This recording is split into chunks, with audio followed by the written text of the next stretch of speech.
మీ అందరికీ గోంగూర అనేసరికి ఒక భయం ఉంటుంది.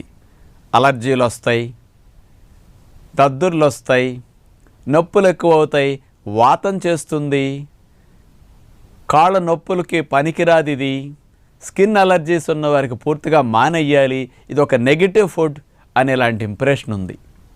కానీ అలాంటి పడని వారందరికీ కూడా నేను చూపించే పద్ధతిలో గోంగూర చేసుకుంటే అసలు ఏ విధమైన సైడ్ ఎఫెక్ట్స్ రావు. గోంగూరలో అనేక లాభాలు ఉంటాయి. మీరు చేసుకునే తీరులోనండి గోంగూర యొక్క పులుపుని న్యూట్రలైజ్ చేయాలంటే ఉప్పు ఎక్కువ పడుతుంది. అసలు మీకు ఈ సమస్యలన్నీ వచ్చింది ఉప్పు ఎక్కువ వాడలే తప్ప గోంగూరలో ఉండే దోషం కాదని ఈ సత్యం ఎవరికీ తెలియదు. మేము ఉప్పు లేకుండా చేస్తాం కాబట్టి ఈ చట్నీని ఎంతోమందికి తినిపించినా మాకు ఇదివరకు అలర్జీ వచ్చేదండి, నొప్పులు ఎక్కువ అయ్యాయండి, ఇప్పుడు అసలు ఏ విధమైన తేడా రావట్లేదు అంటారు. నేను ఇట్లాంటిది కొన్ని వేల మంది మీద తినిపించి చూసి